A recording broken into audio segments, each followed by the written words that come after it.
Bom dia, gente. Esse é o primeiro módulo do nosso curso de plano de negócios. Nós vamos preparar várias aulas aqui, vão ser vários módulos. Eu estou mostrando para vocês aqui nesse primeiro slide apenas os 5 que estão sendo planejados nessa fase, mas poderão haver mais módulos. Então, nesse primeiro módulo, o que nós vamos fazer é apenas introduzir o assunto. Na medida que vocês precisem se aprofundar no seu plano de negócios, fazer um plano de negócios mais complexo, um plano de negócios mais completo, vocês vão frequentando os próximos módulos, tá certo? Nessa introdução, nós vamos apenas dar uma visão geral daquilo que nós ofereceremos nos próximos módulos. Quer dizer, isso não é propriamente uma aula em que vocês vão aprender a fazer o plano de negócios, mas vocês vão entender alguns conceitos básicos e quais são os itens que vão compor o plano de negócios. Bom, agora vamos propriamente para a aula, né, e definir o que é um plano de negócios, né? Vai ser um projeto que a gente pode aplicar tanto numa empresa, quer dizer, montar uma empresa nova, montar uma empresa do zero, ou pode ser um empreendimento, quer dizer, pode ser um investimento, uma melhoria, uma diferenciação dentro de algo que já existe.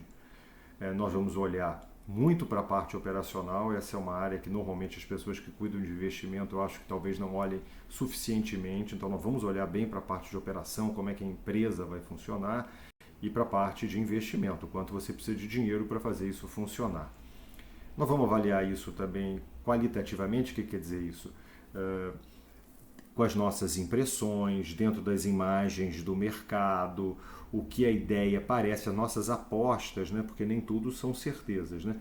E nós vamos avaliar principalmente quantitativamente, quer dizer, nós vamos pegar a nossa planilha e colocar em números para ter certeza do que a gente está falando. Talvez esse até seja o objetivo principal, né? Nos convencer e convencer a quem a gente está apresentando se essa empresa, se esse investimento nosso é realmente viável. Lembrando que ele é uma estimativa, de jeito nenhum ele é uma análise contábil. Nós vamos colocar apostas aqui em números, nós vamos estimar, variar essas estimativas e para avaliar se aquela nossa hipótese ocorrer, se o negócio é viável ou não, tá certo? Como eu estava dizendo anteriormente, nós vamos olhar nesse nosso curso muito mais para a montagem de uma empresa, né? Quer dizer, uma empresa que vai começar do zero, que nós queríamos investir ou achar alguém que nos ajude a investir, pegar um financiamento, o que for, começar essa empresa e nós vamos focar muito na planilha, porque é a planilha, pela minha experiência de aula, onde as pessoas têm mais dificuldade, na parte do texto, na parte conceitual, até na parte de marketing, né? Cada um vai trazendo sua contribuição, mas a planilha, que é o que traz a verdade do negócio, eu sinto que tem uma dificuldade das pessoas e a gente vai dar bastante enfoque nisso. E o que compõe o plano de negócios? Basicamente 5 itens, né? Você pode fazer alguma variação nisso, mas isso é mais ou menos padrão. Uma cartinha de apresentação, que a gente vai explicar, o sumário executivo e o detalhamento embaixo. O sumário executivo é um resumo do detalhamento, as planilhas, né, que contêm os números e, obviamente, uma apresentação que você precisa fazer, se for o caso, fisicamente ou enviar para a pessoa que vai avaliar com você esse plano. Vamos então falar primeiro da carta de apresentação, né? É uma paginazinha só, preferencialmente não mais do que umas 20 linhas. Descreve a ideia do que você está tendo do seu negócio em formas gerais. Eu quero montar uma empresa que fabrique tortas, né? De uma forma bem geral, mas comenta a situação atual e as oportunidades. Atualmente, as empresas que fabricam tortas não têm a qualidade necessária, ou não entregam, ou demoram, ou são padronizadas, né? Enfim, você vai explicar as oportunidades que existem para que o seu negócio exista. Mostra o investimento muito rapidamente, lembra que eu estou falando de 20 linhas, né? Então, quanto que você vai precisar investir e qual o retorno que você espera, uma taxa de retorno de investimento, o tempo de retorno do investimento. Aí a gente pode discutir um pouco mais do aspecto financeiro depois, como é que se avalia retorno de investimento, né? Comentar um pouco sobre o líder, né? você está apresentando, são pessoas que vão tocar essa empresa, né? Quem são essas pessoas e quais são os predicados, o que elas têm de bacana, de experiência, o que elas contribuem para esse negócio, né? E no finalzinho você diz exatamente o que você precisa. Você precisa de grana? É isso? Você precisa de grana e um apoio administrativo? O que é que você está pedindo ao leitor? Vamos agora então para o segundo item, né? Que é o sumário executivo. O que é isso? Bom, o sumário executivo nada mais é do que um pequeno resumo de 3 a 5 páginas, tá? Não aconselho que faça de jeito nenhum mais do que isso, do que é o negócio, né? E o negócio você usa, descreve no detalhamento do negócio, que é o próximo item que nós vamos discutir. Ele já deve ter algumas imagens e gráficos, tem que ter assim texto, pode ter texto, claro, explicar, mas tem que ser textos de frases curtas, com uma fonte um pouco maior, digamos 12 até 14, se for o caso, para que a pessoa leia rápido, entenda rápido as ideias que você vai passar. Veja bem, você teve a carta de apresentação.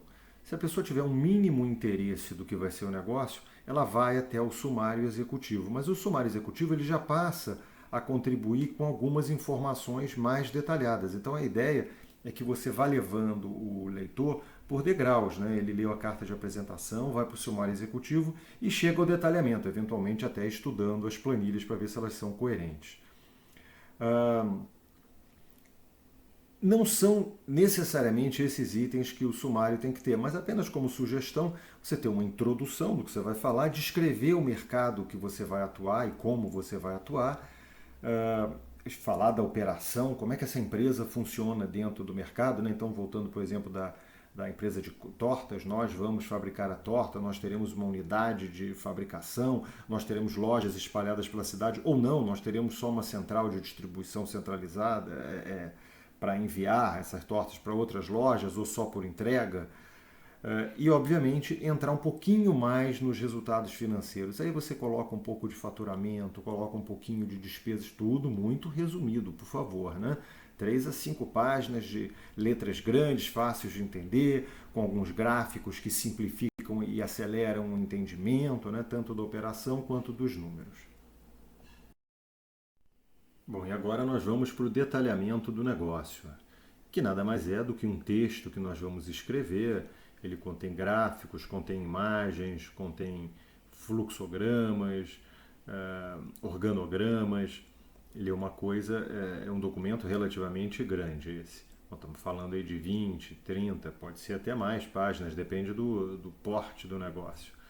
E esse é onde nós efetivamente descreveremos todos os detalhes do que nós pretendemos fazer. E esse detalhamento ele vai tomar bastante tempo para que a gente faça, porque nós precisamos repensar o negócio. Lembre-se que o objetivo não é apenas convencer o outro, mas convencer a si mesmo de que o negócio é válido e melhorar a ideia. Então vamos dar uma olhadinha um pouco do que a gente vai fazer no detalhamento. Nós começamos o detalhamento, o nosso documento de detalhamento, introduzindo o assunto, né, falando um pouco desde da história, o que nós pensamos, como chegamos a esse projeto e, obviamente, é fundamental você explicitar quais são os diferenciais. Por que a sua empresa merece existir? Quer dizer, o que ela tem de diferente do que existe hoje no mercado, ou muito mais ainda, num outro padrão, o que ela inovou, né? Pode ser uma coisa completamente diferente. E isso vai para a parte seguinte, onde você analisa o mercado e aí você explica um pouco mais do que existe hoje no mercado e faz aquela famosa análise SWOT, né? Quem não se lembra, das forças do seu negócio, das fraquezas do seu negócio, das oportunidades que o mercado tem e também das ameaças, tá certo? Eu me lembro muito de um projeto, de uma aula que deram, que foi umas barraquinhas. Eu moro na Bahia, aqui na Bahia você tem de manhã, o pessoal toma muito mingau, tal. Então o cara queria profissionalizar, como se fosse aquelas barraquinhas de picolé daqui bom, queria profissionalizar isso para o mingau. Quer dizer, é uma coisa diferente, não é uma inovação, mas é um avanço naquilo que existe hoje. Você precisa, no detalhamento, falar muito sobre os produtos que você vai ter, seja, aquilo que gera receita, né, para você, e vai explicar de onde vem, como vem, qual a sua previsão de faturamento. Em geral, essa é a área mais difícil da gente conseguir acertar, tem muito de feeling, existem métodos para reduzir o chute, né? Mas ainda assim tem risco da gente errar. Precisamos definir qual é a estrutura física para que o negócio exista, né? Física e lógica, quer dizer, quais são os processos que vão existir. Eu vou montar um site de e-commerce, bacana. Vai ter um local onde que eu vou ficar, qual é a estrutura de informática que eu preciso, quantas pessoas tem, quem faz o quê, né? E isso tudo nos leva ao valor de investimentos que a gente precisa, porque em algum momento você precisa aportar dinheiro, seja para a estrutura física, seja para pagar as pessoas, seja até para os prejuízos iniciais da operação. E precisa também se detalhar os custos de operar essa empresa. Isso nos levará a pegar financiamentos, eventualmente não, mas normalmente você usa alguma coisa financiada e obviamente isso tem um custo financeiro. E por fim nós vamos avaliar, sob o prisma do investidor, qual o retorno do investimento. Agora vamos falar um pouquinho da planilha, né? Que é uma planilha, eu vou usar Excel, pode ser outra. É uma planilha Excel em que nós vamos detalhar todo o nosso negócio. Essa planilha vai ser separada em 5 etapas, né? Como se fossem 5 abas que a gente abre. A primeira a gente vai falar sobre o faturamento, a receita da empresa. Na segunda nós vamos detalhar a parte de investimento. E depois nós vamos falar de despesas, mas em despesas, como o pessoal é um item muito importante, vai haver uma análise específica para pessoal. E por fim a gente termina com um fluxo de caixa que vai nos dar o retorno sobre o investimento, tá certo? Nós vamos ainda ter mais uma parte em que a gente coloca gráficos e também faz uma análise de sensibilidade. O que é análise de sensibilidade? A gente faz variar algumas variáveis e vê o que aconteceria. Vamos dar um exemplo. Em vez de eu ter aquele faturamento previsto, eu vou colocar um faturamento 15% menor. Como é que isso modifica a minha rentabilidade? Como é que isso viabiliza ou não, inviabiliza ou não o meu negócio, né? E, obviamente, gráficos, algumas tabelas, tudo isso a gente pode fazer no Excel ou em algum programa parecido com esse. Por fim, nós vamos falar um pouco da apresentação. Eu não sou um especialista nisso, mas eu acho que a gente pode dar algumas dicas que melhoram bem a forma de apresentar qualquer tipo de projeto. A apresentação é o momento em que você mostra para outras pessoas o seu projeto, né? Nós temos que ter alguns cuidados para que ela seja prática, ela seja rápida e bastante informativa. O número de slides, por exemplo, se você for produzir no PowerPoint, não pode ultrapassar 20 slides. A gente tem que ser mais conciso na apresentação. O tamanho da fonte também é importante. As pessoas tendem a escrever muito texto e itemizar pouco. Tem que ser mais itens. Você mesmo fala na apresentação, ou se quiser até grava. Então eu sugiro que não seja nenhuma fonte menor do que 28 de forma nenhuma. Muito fluxograma, que você explica os processos da empresa, com gráficos. Os números têm que ter tabelas pequenas também, com 3, 4 colunas, 4, 5 linhas no máximo. A linguagem, obviamente, tem que ser uma linguagem curta e imediata. E esse roadmap é você deixar claro qual é o caminho do negócio. Nós vamos fazer isso para nos levar àquele próximo objetivo. Tem que ficar bem claro aonde nós queremos chegar com esse trabalho. Bom, pessoal, espero que tenha ajudado esse início desse assunto, que é um assunto relativamente comprido, né, de plano de negócios. E na próxima aula eu vou falar sobre as planilhas. Nós vamos começar com as planilhas, ainda vão ser planilhas mais básicas, que já servem, mas se vocês quiserem aprofundar, haverá um próximo módulo com mais detalhamento nas planilhas. Então, até lá, espero que vocês tenham gostado da aula.